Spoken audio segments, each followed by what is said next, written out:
The Indian forces come, they round up all the kids of the area and then look for pellet wounds.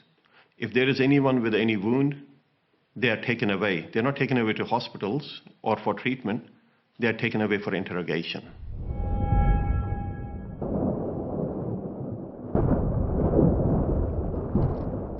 Growing up in Kashmir has different perspectives to it. One is life in one of the most beautiful places in the world. It's also referred to as heaven on earth. Then there's the other side to it where you have the military presence, and the BJP-led government of India passed a law within the Indian Parliament, basically revoking the legal connection between Kashmir and India. And that was, the status was changed. It was made as a centrally administered territory. Now this was done without any consultation with the opposition parties in India, without the consultation of Kashmiris themselves. And India is supposed to be the largest democracy in the world. Kashmir was a nation with its own flag, with its own constitution, and with its own head of state. So coming back to 5th of August, that was revoked with one stroke of pen. The situation with regards to the conditions of the people right now, well, what can you say about the people who have their rights torn off, stripped away at the slightest behest? We were expecting that after 5th of August, this big change, Kashmir will explode because people will not take it.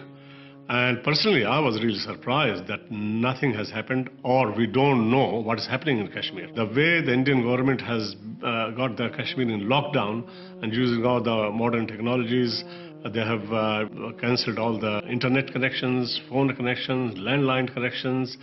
There are barbed wires on the streets. People cannot move. You find the Indian forces all around. There's about 1 million Indian security forces in Kashmir. So they have really planned it so well, and they have been highly successful in subduing Kashmir. This Kashmir is completely silent. At night, the Indian forces go into houses and they arrest all the kids. They round them up and check them for pellet wounds. Pellets are used by Indian forces to fire at crowds. They're like a marking, and many people have died and many people have lost their eyesight as a result of that.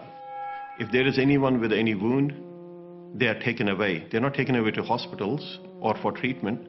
They are taken away for interrogation. So that's how the Indians have started to identify people who participate in protests. The response from the Muslim world is really poor. Really poor. It just shows that the Ummah is just can't do anything for any part of the Ummah. Unlike the Palestinian issue, which everybody is aware of, I think that generally the Muslims and the people of the world don't know what the situation is in Kashmir. We can spread the awareness. We can talk to your neighbors, talk to your friends, talk to your workplace friends. Unfortunately, there's not a lot of information out there to educate people as to what's happening in Kashmir and what the real story about Kashmir is. So if you're seeing this, if you're watching this video, please pass it on. Speak up, and inshallah you will be rewarded for that, for speaking up itself, inshallah.